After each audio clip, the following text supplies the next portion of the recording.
우리 샬롬 찬양대 찬양 감사드립니다. 우리 전주 전원교회 성도님들의 영혼에 항상 기쁨이 한량없이 차고 넘치기를 주님의 이름으로 축원합니다. 실패와 좌절 속에 방황하던 한 청년이 교회를 찾아왔습니다. 눈물을 흘리고 있는 이 청년에게 목사님이 묻습니다. 왜 그렇게 눈물을 흘리고 있습니까? 청년은 말하기를 출판사에 제가 그린 만화 원고를 들고 가서 출판이나 취직을 구해봤지만 지금까지 번번이 거절당했습니다. 목사님, 이제 저는 더 이상 가망이 없는 것 같습니다. 측은하게 여긴 목사님은 일자리를 다시 찾을 때까지 교회 창고에서 지내도록 배려를 해 주었습니다. 그리고 목사님은 이 실망하고 있는 청년에게 이렇게 말했습니다. 다른 사람은 버려도 하나님은 당신을 사랑한다는 사실을 잊지 말고 용기를 가지십시오. 목사님은 진심으로 시리에 빠진 청년을 사랑으로 격려했습니다.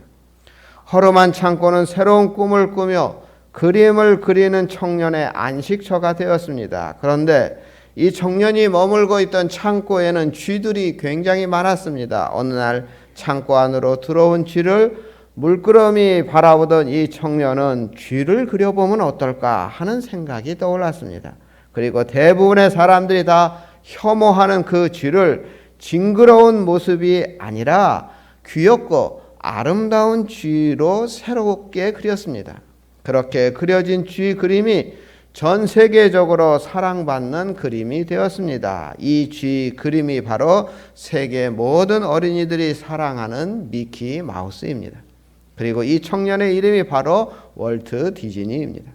시리에 빠졌던 이 청년, 좌절했던 이 청년이 포기하지 않고 꿈을 꾸며 나아갈 때 인생의 새로운 길이 열렸습니다. 월트 디즈니로 하여금 시리와 좌절을 극복하고 성공할 수 있었던 것은 바로 이 목사님이 디즈니에게 가르쳐준 굳건한 하나님의 사랑과 믿음 때문이었습니다. 우리가 살아가다 보면 장애물 만날 때가 있습니다. 우리 인생은 장애물 경기와 같습니다. 우리가 살아갈 때 언제 어디서나 우리 앞에 정말 큰 걸림돌들이 있습니다. 경제적인 위기를 만나기도 합니다. 건강의 위기를 만날 때도 있습니다. 사업을 하다가 사업이 너무나도 어렵고 풍지박산 나기도 합니다. 또 가정에 이것저것 여러 가지 일로 어려움을 당하는 가정들도 있습니다. 어떤 장애물들, 무슨 장애물을 만난다 하더라도 정말 이 장애물을 우리가 훌륭하게 극복해야 하는 지혜가 필요합니다. 어떤 이들은 정말 이 장애물 앞에 그냥 하염없이 눈물 흘리기도 합니다. 주저앉아 버리기도 합니다. 어떤 이들은 그들의 인생을 포기하기까지 합니다. 인생의 성공은 오늘 우리의 삶에 순간순간 맞이하는 위기의 장애물을 어떻게 극복하느냐에 따라 달려있는 것 같습니다. 어떤 상황에서도 영광의 하나님을 바라보며 믿음으로 나아가는 자는 반드시 승리할 수 있습니다. 오늘 성경 말씀 속에서 다양한 장애물 앞에 서 있는 한 여인이 등장하는 말씀을 우리가 읽었습니다. 이 여인의 이름이 무엇인지 모릅니다. 당시 이방 지역인 두로와 시돈 지방에 거주하는 가나안 여인이었습니다. 이 여인을 수로보닉의 여인, 수로보닉이라는 마을에 사는 여인이다 이렇게 말하기도 합니다. 지난 석 주 동안에 성경 속에 등장하는 주요 인물들을 살펴보았습니다. 여러분, 태양이라는 이름의 삼손에 대해서 우리가 살펴보았습니다. 아름다운 여인이라는 다비다, 외모보다는 마음의 아름다움을 강조한 이름이라는 것을 가지고 우리가 은혜를 나눴습니다. 지난주에는 유대인들에게 흔한 이름 시몬, 듣다, 순종하다라는 뜻을 우리가 살펴보았습니다. 오늘은 이름이 없는 여인입니다. 아니, 이름이 있었겠죠. 그러나 무명으로 처리된 이 여인을 한번 살펴보겠습니다. 오늘 본문은 신학적으로 볼 때 굉장히 중요한 의미를 가지고 있습니다. 예수님께서 공생의 사역을 하시는 동안 유대 지방을 떠나신 적이 딱 한 번 있었는데 그것이 바로 오늘 본문인 두로와 시돈 지방에 가신 것입니다. 예수님은 전라남북도를 합친 정도의 면적인 유대 땅에서만 사셨고 복음을 전하셨습니다. 딱 한 번 유대 땅을 벗어나셨습니다. 예수님이 외국으로 나간 것이 딱 한 번, 바로 오늘 본문입니다. 이것은 예수님의 사역이 이스라엘이라는 국경을 넘어 이방 지역으로 복음의 문을 여는 시발점이라고 할 수 있습니다. 두로와 시도는 가나안 영역에 속한 땅입니다. 그러므로 본문의 주인공은 가나안 족속의 피가 흐르는 외국인 이방 여인입니다. 역사가 요세푸스의 글에 의하면 두로와 시돈 지방 사람들이 이스라엘 백성들을 굉장히 미워했습니다. 두로와 시돈 사람들이 제일 미워하는 사람이 유대인이었습니다. 굉장히 나쁜 감정을 가지고 있었습니다. 왜냐? 이스라엘 사람들 유대인들이 두로와 시돈 사람들을 인간 취급하지 않았기 때문입니다.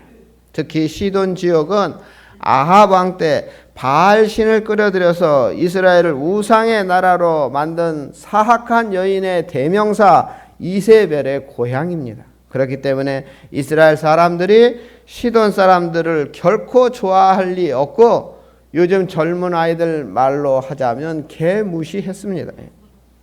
이런 여러 가지 장애물이 놓여 있는 상황에서 두로와 시돈에 사는 한 여인이 예수님을 쫓아와서 소리를 질렀습니다. 22절에 보시면 주 다윗의 자손이여 나를 불쌍히 여기소서 내 딸이 흉악한 귀신에 들렸나이다. 소리 질렀습니다.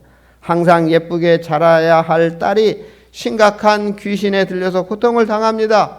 엄마로서는 얼마나 힘들고 안타깝겠습니까? 그런데 귀신 들린 딸이 고침을 받는 과정이 그렇게 순탄하지 못합니다. 너무나도 많은 장애물을 만납니다. 그러나 이 여인은 포기하지 않습니다. 그 모든 장애물들을 극복해냅니다. 끈질기게 예수님께 매달려 간청합니다. 그 결과 이 여인은 놀라운 칭찬과 함께 넘치는 하나님의 은총을 받습니다. 28절에 보시면 여자여 내 믿음이 크도다 내 소원대로 되리라. 여러분 이 말씀을 잘 보시고 이 여자여 여기에 자기 이름을 놓고 우리가 한번 읽어보겠습니다. 수영아 내 믿음이 크도다 내 소원대로 되리라. 아멘. 우리 쑥스러워서 못하시는 분들이 있는데 한 번 더 하겠습니다. 자, 자기 이름을 넣어서 수영아 내 믿음이 크도다 내 소원대로 되리라. 아멘. 여러분 이렇게 하나님이 우리에게 말씀해 주시면 얼마나 좋겠어요. 내 소원대로 되리라. 내 믿음이 크구나. 어떻게 해서 이 무명 이름 없는 이 이방 여인이 장애물을 극복하고 이렇게 최고의 칭찬 최고의 은총을 받았을까요? 먼저 이 무명의 이방 여인 앞에 놓여 있는 장애물들을 우리가 먼저 살펴보겠습니다. 첫 번째로 침묵의 장애물이 있었습니다. 언제나 예수님의 발길이 머무는 곳에는 기적이 일어났습니다. 예수님이 지나가는 그곳에는 언제나 새로운 역사가 일어났습니다. 이 여인은 딸을 고치기 위해서 수많은 노력을 했을 것입니다. 그럼에도 별 효과가 없었습니다. 그런데 어느 날 귀에 예수님에 관한 소문을 듣고 그 예수님이 우리 동네에 오셨다는 이야기를 들었습니다. 예수님이란 분이 계신데 그분을 만나면 귀신이 떠나고 모든 문제가 해결된다는 기쁜 소식을 들었습니다. 그런데 마침 예수님이 기적과 같이 자기가 살고 있는 지방으로 오셨습니다. 이 시간을 얼마나 학수고대하며 기다렸겠습니까? 그런데 문제가 있습니다. 예수님이 가시는 곳마다 너무 많은 사람들이 몰려듭니다. 나약한 여인의 몸으로 귀신 들린 딸을 데리고 예수님께 가까이 예수님 앞에 나아가는 것이 굉장히 어려운 상황입니다. 이런 상황에서 이 여인이 할 수 있는 최선의 방법은 예수님이 들리도록 큰 소리로 소리를 지르는 것입니다. 주 다윗의 자손이여 나를 불쌍히 여기소서 내 딸이 흉악하게 귀신 들렸나이다. 큰 소리로 외쳤습니다. 이방 여인이 지금까지 했던 그 말들 중에서 아마 가장 큰 소리로 외쳤을 것입니다. 딸이 귀신 들린 것이 결코 자랑이 아니지만 예수님이 하시면 예수님이 내 말을 들으면 예수님께서 말씀하시면 회복될 수 있을 것이라는 믿음이 있었기 때문에 큰 소리로 외칠 수 있었습니다. 이미 이 여인은 예수님이 구약 성경에서 약속한 메시아임을 알고 있고 믿고 있었습니다. 예수님이 다윗의 자손이라는 말은 예수님이 구세주라는 뜻이 되기도 합니다. 나를 불쌍히 여기소서라고 고백한 것을 보면 예수님 앞에 내 모든 문제를 아뢰면 예수님께서 나의 모든 것을 해결해 주실 것이라는 믿음이 있었다는 것을 알 수가 있습니다. 그런데 의외의 장애물에 부딪혔습니다. 그토록 확신과 믿음으로 힘을 다해 소리를 지르며 예수님을 찾아갔습니다. 예수님께 자기의 문제를 고백했습니다. 하지만 예수님은 단 한마디도 대답하지 않으셨습니다. 한마디 위로의 말씀이라도 해 주셨으면 얼마나 위로가 됐겠습니까? 지금까지 예수님은 어떤 분입니까? 먼저 찾아가시는 분입니다. 먼저 불쌍한 자, 병든 자의 부르짖음에 귀 기울여 주시는 분입니다. 예수님은 대부분 부르짖기 전에 먼저 찾아가셔서 만져주시고 회복시켜 주시는 분이 바로 우리 자상하신 예수님입니다. 그런데 어찌된 일인지 이번에는 이 불쌍한 입양 여인의 외침에는 철저하게 침묵하셨습니다.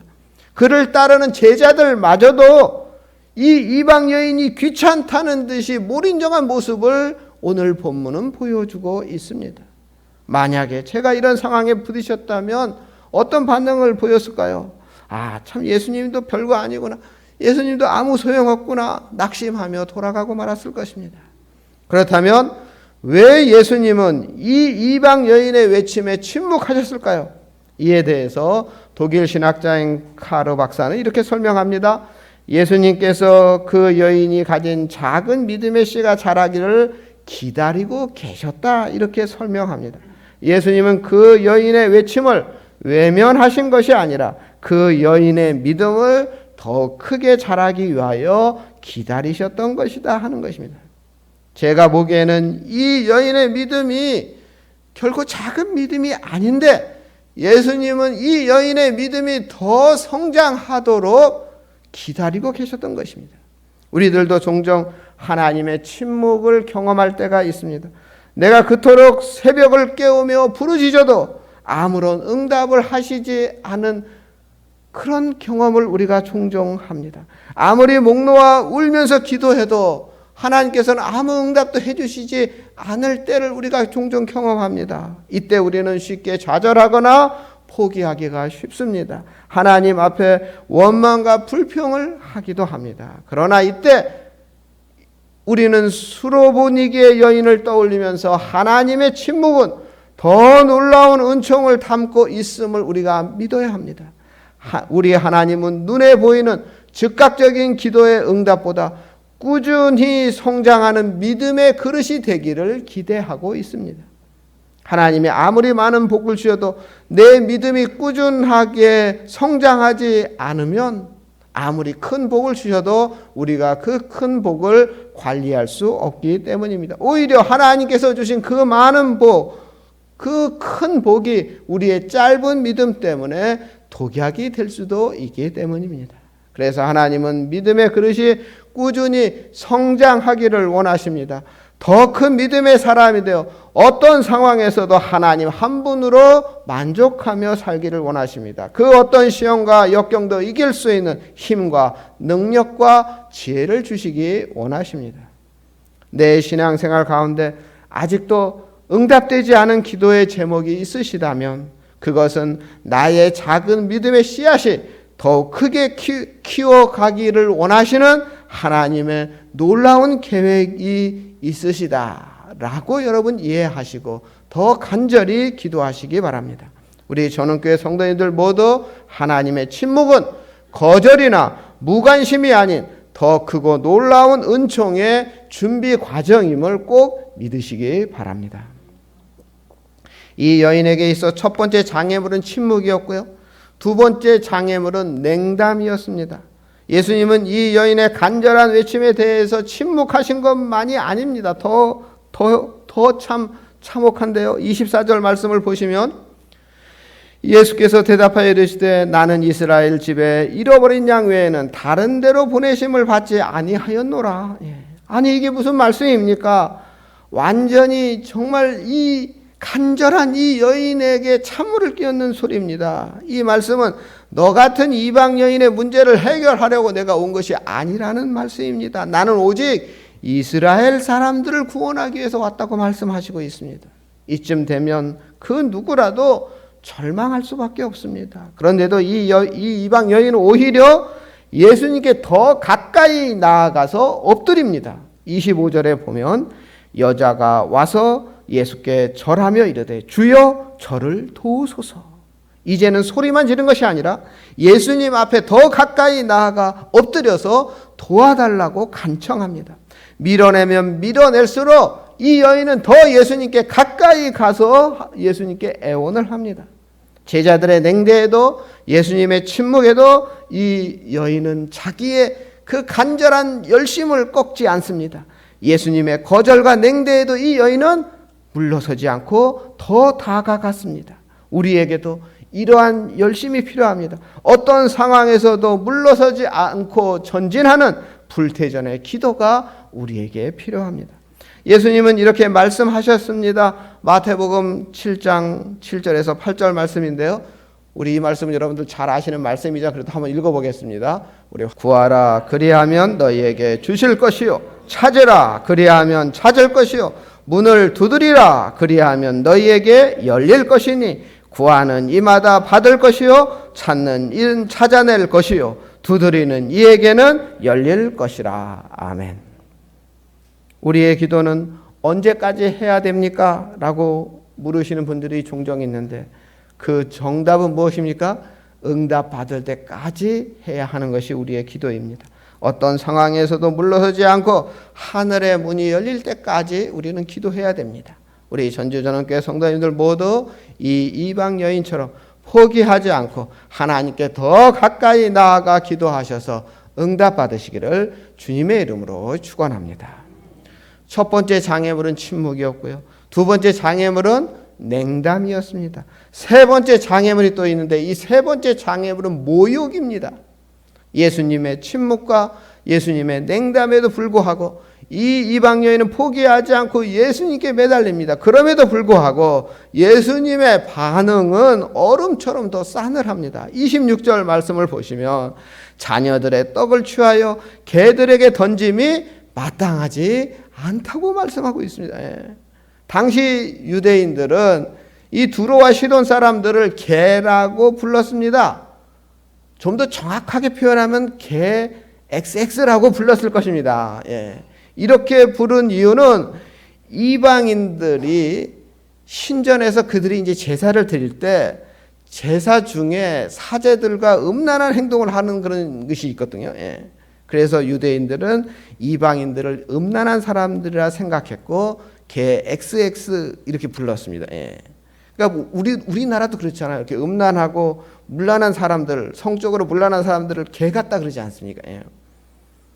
아무리 당시 상황이 유대인들이 이방인들을 개와 같이 여겼다 할지라도 아니 예수님이 그러면 됩니까? 어떻게? 예수님께서 딸의 아픔을 가지고 간절히 부르짖는 이 여인을 개 같다고 말씀하시는 거 아닙니까? 지금 아무리 생각해도 예수님이 너무 하셨다는 생각이 듭니다. 예수님은 이 이방 여인의 마지막 자존심까지 무너뜨리신 것입니다.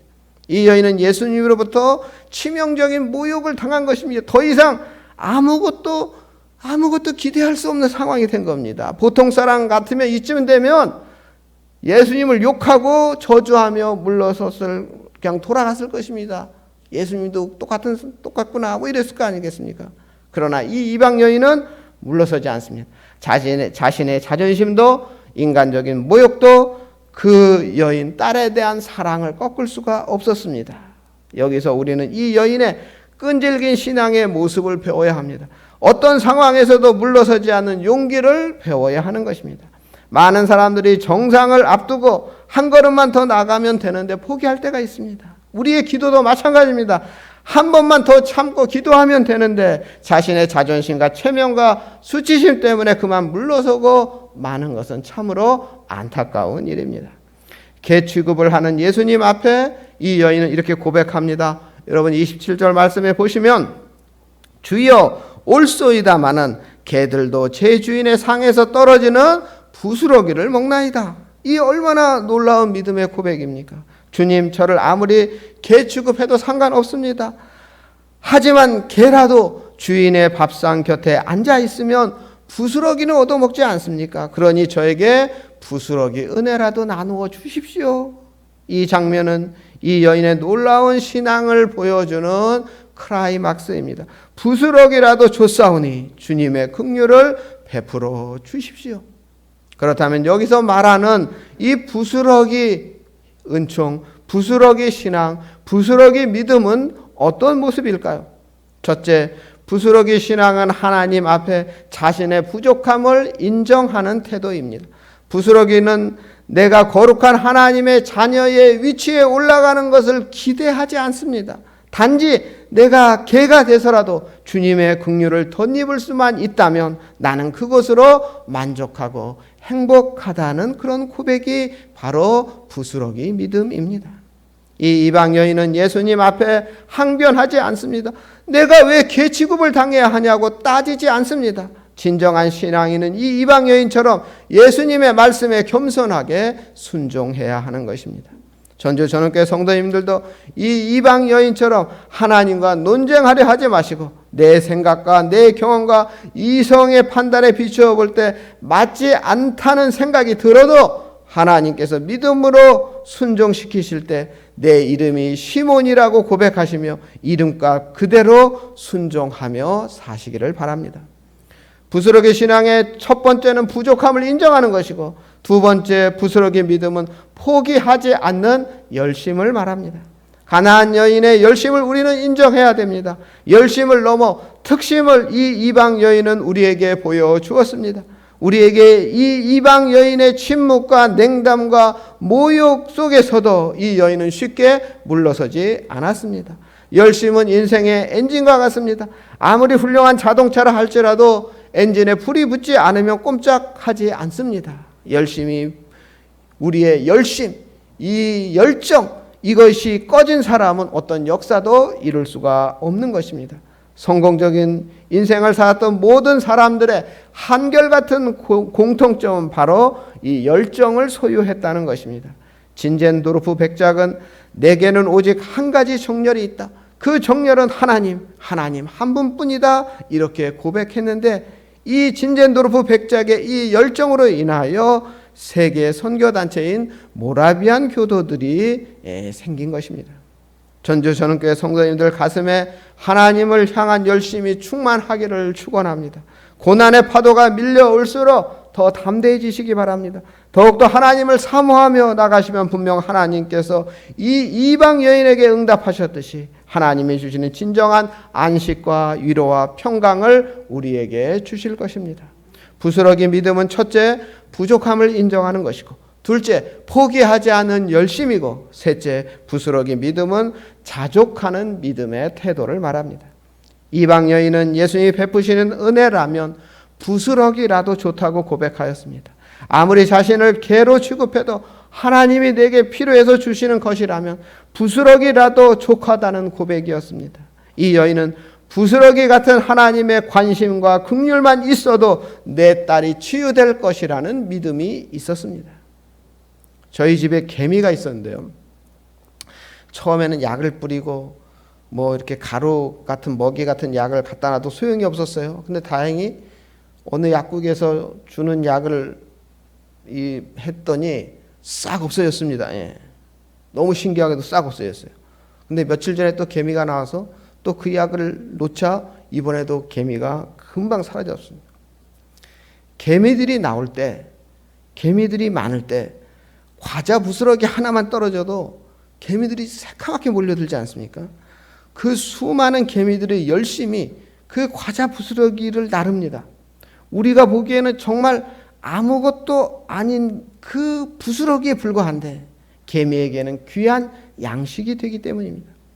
이 가나안 여인, 이 부스러기의 믿음은 바로 전능하신 하나님의 능력을 전적으로 신뢰하는 믿음입니다. 부스러기 같은 정말 아무것도 아닌 것 같은 그 부스러기 같은 하나님의 은혜만 있어도 나의 모든 문제가 해결될 수 있다는 믿음을 가지고 있었습니다. 실제로 전능하신 하나님의 작은 부스러기도 우리의 모든 문제를 해결할 수 있다고 저는 믿습니다. 오늘 우리에게 필요한 것은 대단한 능력이 아닙니다. 전능하신 하나님이 우리 민족 위에 작은 부스러기 은혜만 베푸셔도 우리 민족은 새로워질 것입니다. 우리 전주 전흥교회 위에 하나님께서 작은 부스러기 은혜만 베푸셔도 우리는 놀라운 부흥의 역사를 경험할 것입니다. 오늘 우리는 이방 여인처럼 부스러기라도 사모하는 믿음이 절대적으로 필요합니다. 우리는 거창한 것을 구할 필요가 없습니다. 비록 이 여인이 당했던 것처럼 그 과정이 힘들고 어려워도 포기하시면 안 됩니다. 때로는 하나님이 침묵하실 수도 있습니다. 인간적인 냉담과 모욕이 따를 수도 있습니다. 그러나 내가 정말 하나님 앞에 필요한 것이라면 포기하지 않고 더 열심히 기도하며 나아가야 합니다. 그때 하나님의 놀라운 칭찬과 은총이 임합니다. 우리 28절 말씀 우리 다시 한번 읽어보겠습니다. 우리 함께 있습니다. 이에 예수께서 대답하여 이르시되 여자여 내 믿음이 크도다 내 소원대로 되리라 하시니 그때로부터 그의 딸이 나으니라. 아멘. 내 믿음이 크도다라고 하셨는데 여기서 크다라는 말이 메가스라는 말인데요. 이 말에서 메가톤이라는 말이 나왔습니다. 여러분, 크다라는 말이 종류가 여러 가지요. 조금 큰 것도 있고 아주 큰 것도 있고 무지 큰 것도 있고 엄청나게 큰 것도 있지 않습니까? 그래서 여기서 메가스라는 말은 엄청나게 큰 것, 가장 큰 것, 위대하게 큰 것 이런 뜻을 말합니다. 그러니까 여러분, 부스러기를 받으면 하나님이 우리에게 주시는 그 부스러기를 받으면 이 여인은 그 하나님의 부스러기가 자기에게는 메가스, 가장 위대한 큰 은혜가 될 것이라는 것을 이 여인은 알고 있었습니다. 전주전흥교회 성도님들도 이 이방 여인처럼 겸손하게 부스러기 은혜를 구하시면 그 속에 정말 그 부스러기 같은 작은 것만이라도 우리에게 내려온다면 우리의 모든 문제가 해결되고 응답받을 뿐 아니라 하나님께로부터 메가스, 제일 크고 위대하게 큰 것이 우리에게 임할 것입니다. 부스러기라도 사모하는 믿음의 태도로 하늘의 문을 열고 날마다 제일 큰 것으로 응답받는 복된 삶을 살아가는 우리 전흥교회 성도님들 다 되시기를 주님의 이름으로 축원합니다. 하나님, 이 시간 전주 전흥교회 성도님들 모두 하나님께서 주시는 작은 부스러기의 은총을 사모하게 하여 주시옵소서. 첫 번째 침묵의 장애물을 넘어가게 하시고, 두 번째 냉담의 장애물을 넘어가게 하시고, 세 번째 모욕의 장애물도 넉넉히 넘어가 하나님의 놀라운 은총을 누리게 하여 주시옵소서. 부족함을 인정하는 부스러기 믿음을 주시옵소서. 포기하지 않는 열심으로 부스러기의 믿음을 얻게 하여 주시옵소서. 자족하는 믿음의 태도로 부스러기의 믿음을 완성하게 하여 주시옵소서. 우리 전흥교회 위에 하나님께서 작은 부스러기의 은혜를 베푸셔서 놀라운 부흥을 이끌게 하시고 이 전주를 복음화하는데 선한 영향력을 행사하는 교회가 되게 하여 주시옵소서. 예수님의 이름으로 기도드립니다. 아멘.